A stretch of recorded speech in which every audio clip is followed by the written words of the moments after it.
السلام علیکم دوستو، آپ کی خدمت میں حضرت سلیمان علیہ السلام اور آپ کی انگوٹھی کا واقعہ پیش کر رہے ہیں۔ آپ سے گزارش ہے ہماری ویڈیو کو ایک لائک ضرور کر دیں اور چینل کو بھی سبسکرائب ضرور کر لیں۔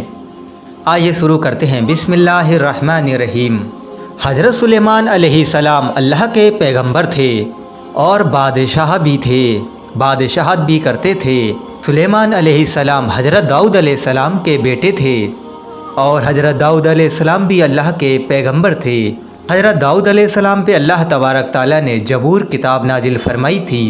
جب حضرت داؤد علیہ السلام وفات پا گئے تو اس کے بعد حضرت سلیمان علیہ السلام اللہ کے پیغمبر اور بادشاہ ہوئے، تخت کے وارث ہوئے۔ حضرت سلیمان علیہ السلام کے پاس ایک انگوٹھی تھی۔ اللہ نے اس انگوٹھی کے اندر خاص خوبی رکھی تھی۔ وہ انگوٹھی بڑی ہی خاص انگوٹھی تھی۔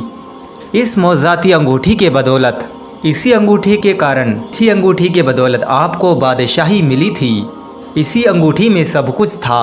اس انگوٹھی کے بدولت حضرت سلیمان علیہ السلام انسان، جنات، ہوا اور حیوانات سب پر حکومت کرتے تھے۔ اسی انگوٹھی کی وجہ سے ایک بار ایسا ہوتا ہے کہ وہ انگوٹھی گم ہو جاتی ہے۔ جیسے ہی وہ انگوٹھی حضرت سلیمان علیہ السلام سے دور چلی جاتی ہے، یعنی کہ گم ہو جاتی ہے، حضرت سلیمان علیہ السلام تخت سے محروم ہو گئے، ساری بادشاہت چلی گئی، سب کچھ چلا گیا۔ اس انگوٹھی کی وجہ سے حضرت سلیمان علیہ السلام کے ہاتھ سے سلطنت نکل گئی۔ یہ انگوٹھی شیطان کے ہاتھ لگ گئی۔ کچھ عرصہ گزرنے کے بعد شیطان کے ہاتھ سے یہ انگوٹھی ایک سمندر میں گر جاتی ہے اور وہ انگوٹھی کو ایک سمندر کی مچھلی نگل لیتی ہے، یعنی کہ مچھلی کا نوالا بن جاتی ہے وہ انگوٹھی۔ ایک مرتبہ مچھیارے نے دریا میں مچھلی پکڑنے کے لیے اپنے جال کو پھینکا۔ مچھلیوں کے ساتھ وہ مچھلی بھی جال میں پھنس گئی اور مچھیارے اس مچھلی کو پکڑ کر بازار میں لائے تاکہ وہ بیچ سکیں اور قیمت حاصل کر سکیں۔ پر ان مچھیاروں کو نہیں معلوم تھا کہ اس مچھلیوں کے اندر، ایک مچھلی کے اندر حضرت سلیمان علیہ السلام کی انگوٹھی موجود ہے۔ انہیں اس بات کا علم نہیں تھا۔ وہ مچھلیوں کو پکڑ کر بازار کی طرف لے گئے۔ حضرت سلیمان علیہ السلام کے خادموں نے اس مچھلی کو خرید لیا اور بڑے ہی اتفاق کی بات ہے، حضرت سلیمان علیہ السلام کے خادموں نے اسی مچھلی کو خریدا جس میں کہ وہ انگوٹھی تھی۔ سبحان اللہ!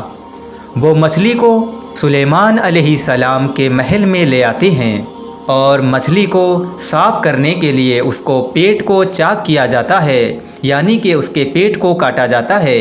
جیسے ہی اس پیٹ کو کاٹا جاتا ہے، ویسے ہی اس مچھلی کے پیٹ کے اندر حضرت سلیمان علیہ السلام کی انگوٹھی موجود ہوتی ہے۔ جیسے ہی وہ مچھلی کو کاٹتے ہیں، چمچماتی ہوئی سلیمان علیہ السلام کی انگوٹھی موجود ہوتی ہے۔ جیسے ہی سلیمان علیہ السلام نے اس انگوٹھی کو دیکھا تو بڑے خوش ہوئے، اللہ کا شکر ادا کیا۔ اس انگوٹھی کو سلیمان علیہ السلام نے پہن لیا اور واپس سلیمان علیہ السلام کو وہ سلطنت اور وہ جنات، بے حیوانات، انسان پر حکومت واپس مل گئی۔ پھر حضرت سلیمان علیہ السلام واپس جنات اور تمام چیزوں پر حکومت کرنے لگے۔ واپس اللہ تبارک تعالیٰ نے ان کو بادشاہت عطا فرما دی۔ سلیمان علیہ السلام کی قسمت جاگ اٹھی اور آپ کو بہت عرصے بعد وہ انگوٹھی واپس مل گئی۔ آپ بڑے خوش ہوئے اور اللہ کے شکر گزار ہوئے۔ آپ نے اللہ تبارک تعالیٰ کا شکر کیا۔ سلیمان علیہ السلام بہت بڑے بادشاہ تھے اور ہر وقت اللہ تبارک تعالیٰ کی عبادت میں مشغول رہتے اور اللہ تبارک تعالیٰ کا شکر ادا کیا کرتے تھے۔ اتنی بڑی سلطنت کے باوجود بھی کوئی چیز حضرت سلیمان علیہ السلام کو اللہ کی عبادت سے غافل نہیں کرتی تھی۔ وہ ہر وقت اللہ تبارک تعالیٰ کی عبادت میں مشغول رہتے اور اللہ تبارک تعالیٰ کی عبادت اور شکر گزاری کرتے رہتے۔ یہ قصہ حضرت سلیمان علیہ السلام اور آپ کی ایک انگوٹھی کا ہم نے جو آپ کی خدمت میں پیش کیا ہے۔ آپ سے گزارش ہے ہماری ویڈیو کو ایک لائک ضرور کر دیں اور چینل کو بھی سبسکرائب ضرور کر لیں، کیونکہ ہم ہر دن اولیاء اللہ اور اللہ کے پیغمبر علیہ السلام کی واقعہ اور قصہ لاتے رہتے ہیں۔ السلام علیکم۔